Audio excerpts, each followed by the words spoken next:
Seorang security sederhana tiba-tiba diminta menikahi atasannya yang sedang hamil, demi menutupi sebuah aib besar. Awalnya ia rela hanya untuk menjaga nama baik atasannya, tapi apa yang terjadi setelahnya sungguh di luar dugaan. Sebelum kisah ini dimulai, saya mohon keikhlasan teman-teman untuk subscribe dan like. Saya doakan Anda semua sehat, panjang umur, dan dilancarkan rezekinya.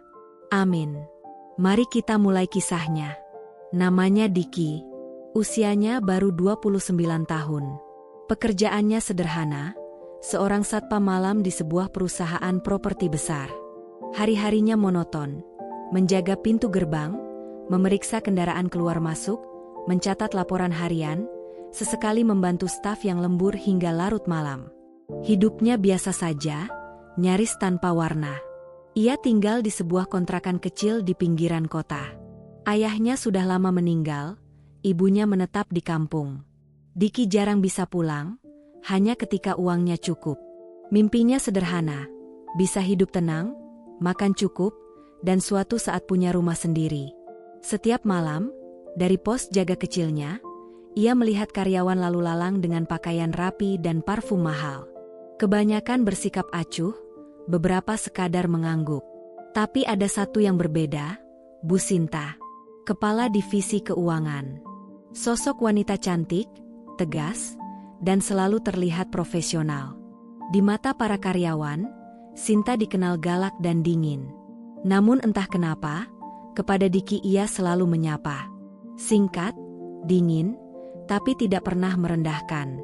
Diki tak pernah membayangkan, dari sekian banyak pegawai di perusahaan itu, justru wanita itulah yang kelak akan mengubah jalan hidupnya.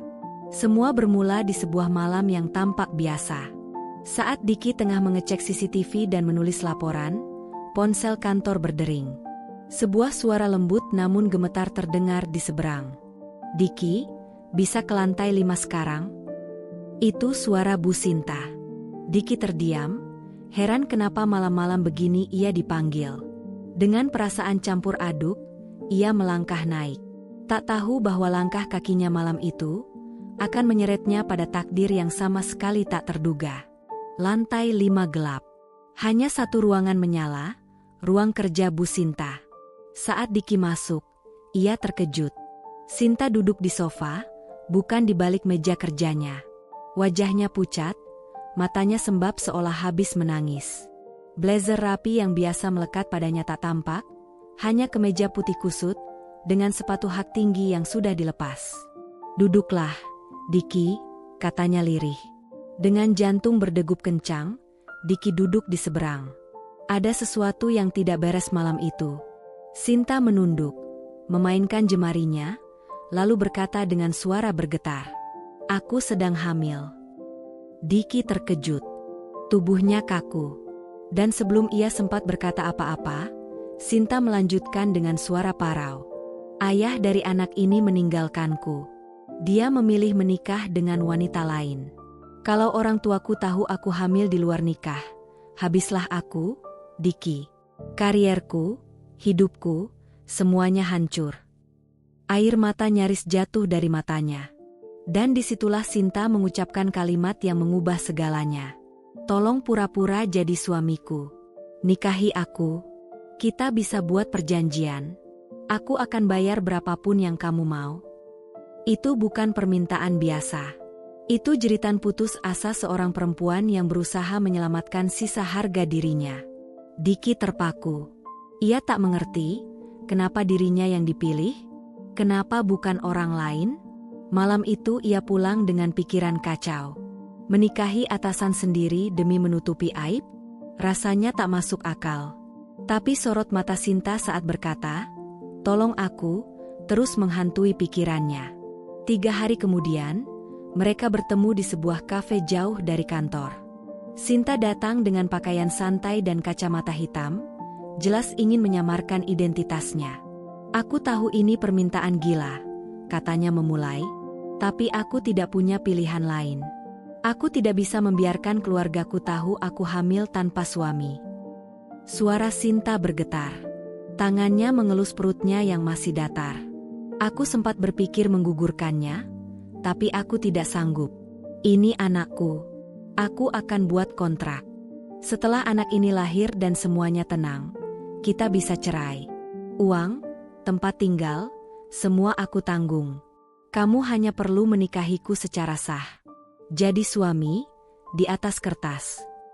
Bagi Diki, kata-kata itu terasa seperti palu yang mengetuk hidupnya. Sebuah keputusan besar menanti, keputusan yang bukan hanya soal uang atau status, melainkan tentang masa depan yang takkan pernah sama lagi. Diki menarik napas panjang. Pertanyaan itu akhirnya keluar dari bibirnya. Kenapa aku? Sinta menatapnya lurus, tanpa ragu. Karena kamu satu-satunya laki-laki di kantor ini yang bisa kupercaya.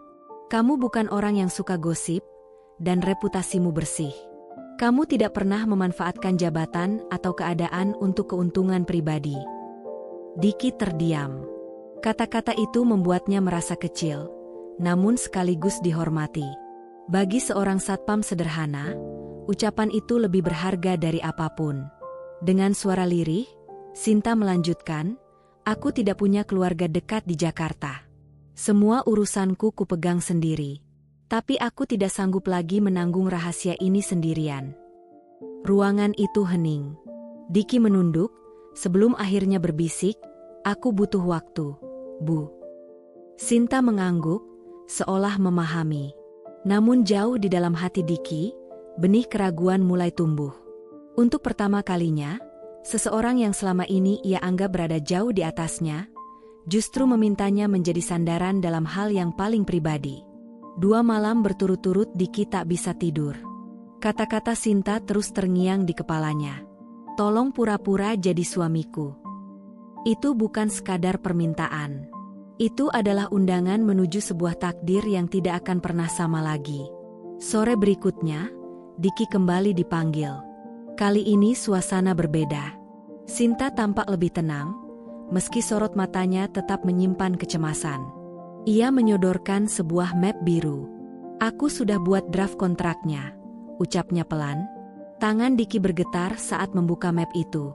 Tertulis jelas di dalamnya, perjanjian pernikahan kontrak selama 1 tahun. Imbalannya jumlah uang yang bahkan belum pernah ia bayangkan. Cukup untuk membeli rumah, motor baru, bahkan membuka usaha di kampung. Aturannya sederhana, lanjut Sinta. Selama 1 tahun kita tinggal serumah. Tidak perlu ada hubungan layaknya suami istri. Ini hanya formalitas. Aku akan bilang ke semua orang bahwa kita sudah lama menikah siri.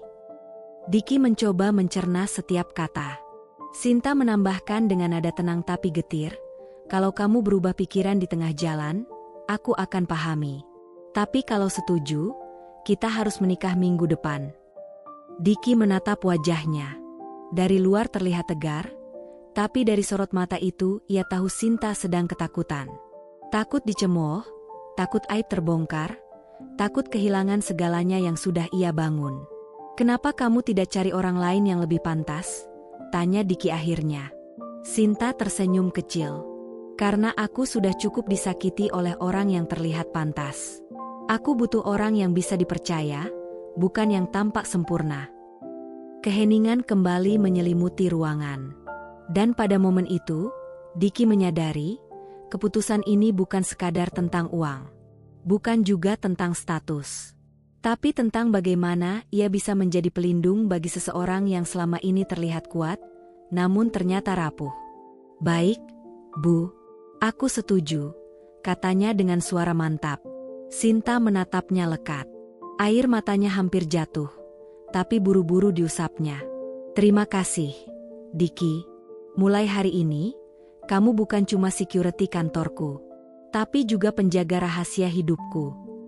Sejak saat itu, jalan hidup Diki berubah selamanya. Mereka menikah siri di sebuah musala kecil di pinggiran kota. Hanya ada penghulu dan 2 saksi yang dibayar untuk diam. Tidak ada pelaminan, tidak ada undangan, tidak ada senyum bahagia. Hanya sebuah akad sederhana, yang lebih mirip kesepakatan rahasia daripada pernikahan. Setelah ijab kabul selesai, Diki menatap Sinta, wanita yang kini resmi menjadi istrinya, setidaknya di atas kertas. Dengan gamis abu-abu sederhana dan kerudung polos, Sinta tampak cantik, tapi tidak bahagia. Wajahnya seperti seseorang yang baru saja menurunkan beban berat dari pundaknya. "Terima kasih, Diki. Kamu sudah menyelamatkan hidupku," ucapnya lirih saat mereka duduk di mobil setelah akad. Diki hanya tersenyum singkat. Namun di dalam hati, sebuah pertanyaan terus bergema. Apakah ini keputusan yang benar, atau justru sebuah jalan penuh risiko yang akan menjeratnya seumur hidup? Malam itu ia resmi pindah ke rumah kontrakan yang disiapkan Sinta. Rumah besar, tapi sunyi. Mereka tidur di kamar terpisah, hidup seperti dua orang asing di bawah satu atap. Hari-hari di kantor pun berubah ganjil. Mereka tetap menjaga jarak, tapi desas-desus mulai beredar. Bisik-bisik karyawan muncul ketika melihat Diki dan Sinta datang dari arah yang sama setiap pagi. Namun yang paling berat bagi Diki bukanlah pura-pura di depan orang lain. Yang paling berat adalah menghadapi suaranya sendiri, di dalam hati. Setiap malam ia bertanya, apakah dirinya hanya boneka dalam skenario Sinta? Ataukah ada kemungkinan, suatu hari nanti, ia benar-benar memiliki tempat di hati wanita itu? Satu hal yang ia tahu pasti, niat awalnya bukan uang, bukan status, melainkan kemanusiaan. Karena di balik ketegasan seorang Sinta, tersembunyi perempuan yang sedang berjuang menyelamatkan masa depan anaknya. Dan Diki adalah satu-satunya orang yang ia percaya untuk menjaga masa depan itu. Hari-hari setelah pernikahan itu, terasa seperti sebuah sandiwara panjang. Sandiwara yang harus mereka mainkan tanpa henti. Di kantor, Diki kembali ke posnya. Menjaga parkir, mengecek tamu, menahan segala rasa aneh setiap kali Sinta melintas di depannya. Berpura-pura seolah hubungan mereka tidak lebih dari sekadar atasan dan bawahan. Namun, gosip mulai berhembus. "Mas Diki kok sekarang sering nganterin Bu Sinta? Kemarin aku lihat mereka belanja bareng di supermarket. Jangan-jangan ada apa-apa, ya?" Diki tahu cepat atau lambat, semua orang akan curiga. Tapi ia dan Sinta sudah sepakat. "Kita diam saja. Biar mereka menebak-nebak," kata Sinta dengan nada tegas. Meski begitu, tekanan semakin berat dari hari ke hari. Apalagi ketika Diki harus duduk dalam rapat keamanan internal yang dipimpin langsung oleh Sinta. Tatapan staf senior menusuk, penuh curiga, membuatnya merasa telanjang di tengah keramaian. Di kantin, temannya sesama security, Bang Andi, menepuk pundaknya sambil berbisik. "FA, lo deket ya sama Bu Sinta? Serius deh, gue denger-denger kabar kalian tuh." Diki hanya tertawa hambar. "Apaan sih, Bang? Mana mungkin. Tapi lo sekarang beda. Tiap pagi bareng, pulang juga bareng. Jangan bilang cuma nganterin." Diki menunduk. Tak bisa membantah, tapi juga tak mungkin membuka rahasia. Sore itu, di perjalanan pulang, suasana mobil terasa menyesakkan. Jalanan macet, tapi diam-diam mereka lebih bising daripada klakson kendaraan di luar. "Mereka mulai curiga," kata Diki akhirnya. "Aku tahu," jawab Sinta, matanya lurus ke depan. "Kita nggak bisa sembunyikan ini selamanya." Diki menatap lampu merah di depannya. "Apa kamu siap kalau nanti semua tahu kita sudah menikah?" Sinta menarik napas panjang. "Belum sekarang. Aku masih butuh waktu. Sampai perutku membesar, aku masih bisa menutupi. Setelah itu, kita pikirkan cara lain." Ia terdengar kuat, tapi Diki tahu, jauh di dalam hati, Sinta sedang diliputi ketakutan. Hari-hari berikutnya berjalan seperti rutinitas aneh. Pagi berangkat bersama. Di kantor, berpura-pura tak saling mengenal.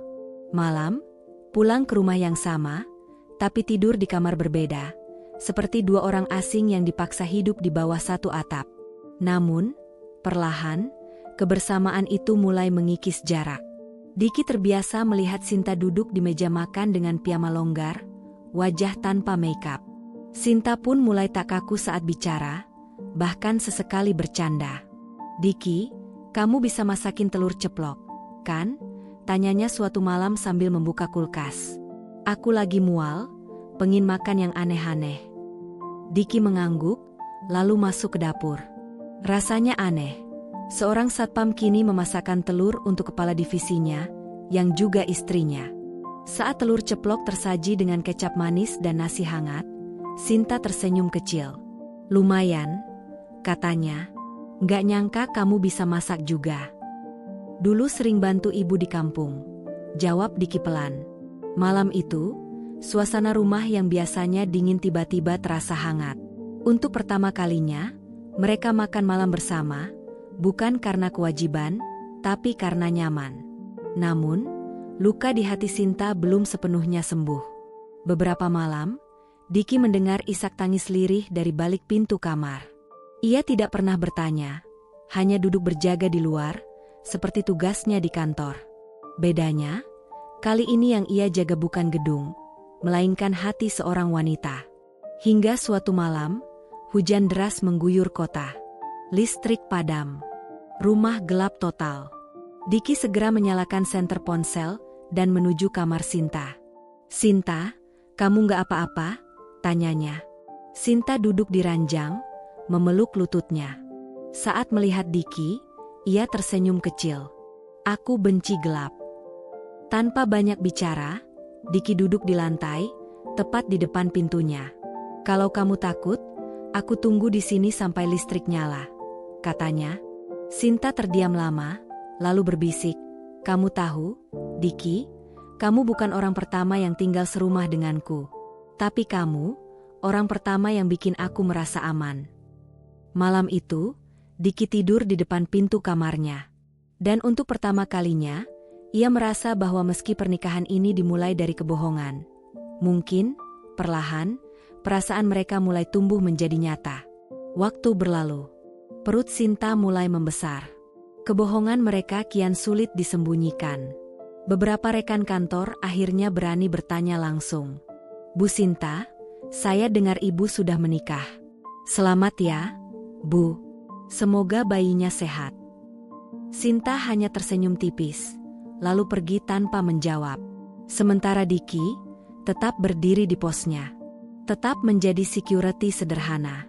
Dan tetap berpura-pura, seolah ia tidak tahu apa-apa. Hari-hari di rumah itu perlahan berubah.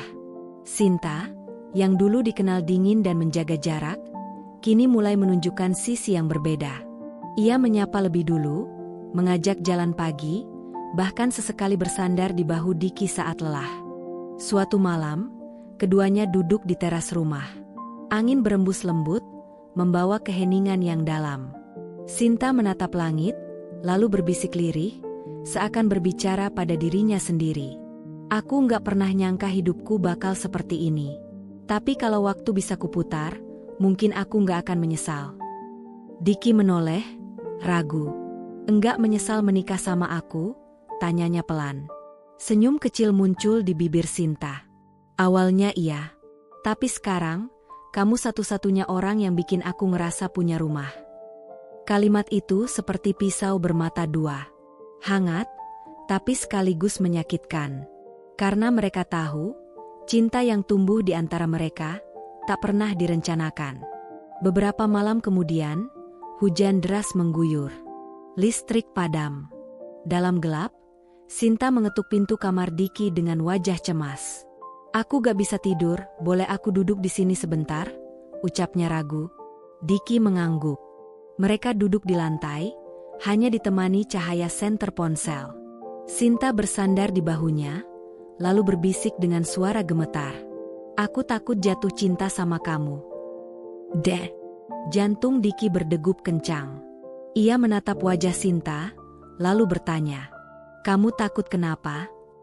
Sinta menarik napas. "Karena semua ini awalnya cuma kebohongan. Tapi sekarang, aku mulai berharap ini nyata." Dengan tenang, Diki menjawab, "Kalau kamu butuh seseorang yang bisa kamu percaya, yang bisa jagain kamu dan anakmu, aku ada di sini. Aku gak peduli lagi sama perjanjian awal kita." Sinta menatapnya lama, sebelum akhirnya menggenggam tangannya erat.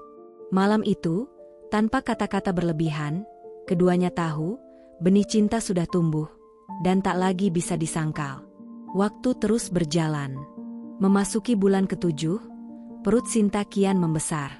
Ia mulai cuti kerja, sementara Diki rela mengurangi shift malam demi menemaninya.